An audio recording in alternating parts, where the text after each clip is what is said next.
Bem-vindos a mais um vídeo do canal De Tudo Um Pouco.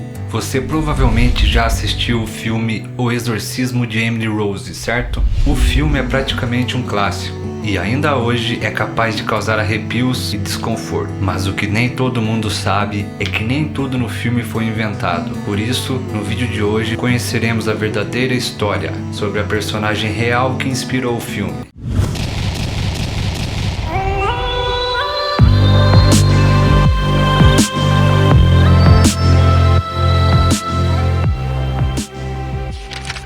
Emily Rose foi em realidade uma jovem alemã chamada Anneliese Michel, que desde seu nascimento em 21 de setembro de 1952 desfrutava de uma vida normal, sendo educada religiosamente desde muito pequena. No entanto, de uma hora para outra sua vida mudou, quando em um certo dia do ano de 1968 começou a tremer e se deu conta de que não tinha controle sobre seu próprio corpo. Não conseguiu chamar seus pais, Joseph e Anna, nem a nenhuma de suas 3 irmãs. Um neurologista da clínica psiquiátrica de Wolfsburg, Alemanha, a diagnosticou com o grande mal da epilepsia. Devido aos fortes ataques epiléticos e à depressão seguinte, Anneliese foi internada para tratamento no hospital. Pouco tempo depois de começar os ataques, Anneliese começou a ver imagens diabólicas durante suas orações diárias. Era outono de 1970 e quando os jovens desfrutavam da liberdade da época, Anneliese estava atormentada com a ideia de que estava possuída. Parecia não ter explicação as imagens que apareciam enquanto ela rezava. Como se isso não fosse o bastante, vozes começaram a perseguir a moça, dizendo-lhe que ela ia arder no fogo do inferno quando morresse. Anneliese começou a mencionar esses demônios aos seus médicos, explicando que eles haviam começado a lhe dar algumas ordens. Alguns médicos consideraram-a louca, outros zombaram em silêncio e o restante se mostraram incapazes de ajudá-la. Anneliese perdeu as esperanças de que a medicina pudesse ajudá-la. Começaram então as buscas por ajuda da religião. No verão de 1973, seus pais visitaram diferentes pastores e padres, solicitando um exorcismo. Seus pedidos foram recusados e recomendaram que Anneliese, agora com 20 anos, deveria seguir com seu tratamento médico. A explicação dada é que o processo pelo qual a igreja comprovava uma possessão era muito restrito e até que todos os aspectos não fossem explicados, o bispo não poderia provar um exorcismo. Entre os requisitos para o exorcismo estavam, por exemplo,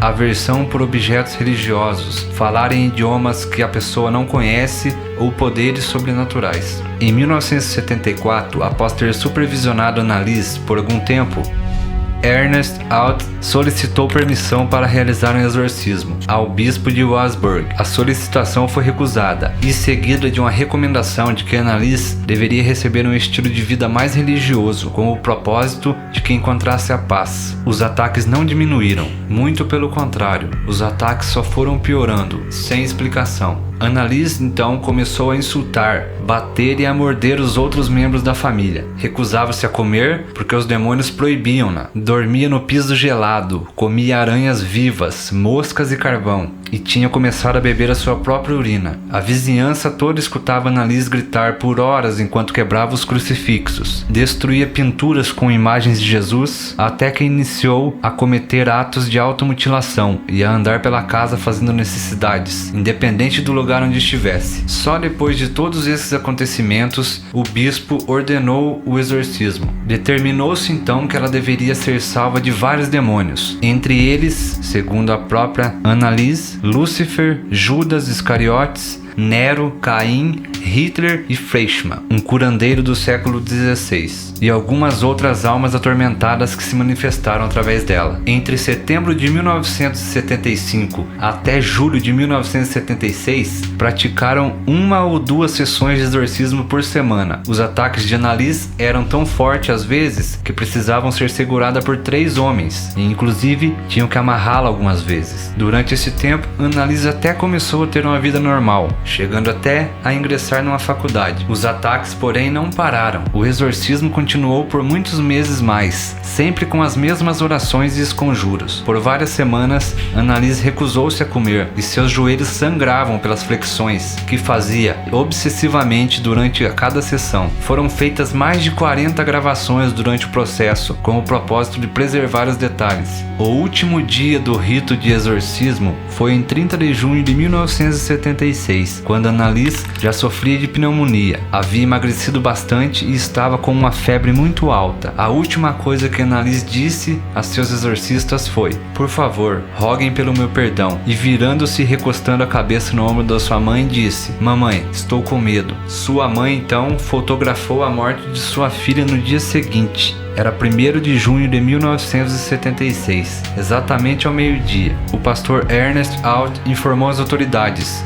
que começaram imediatamente uma investigação.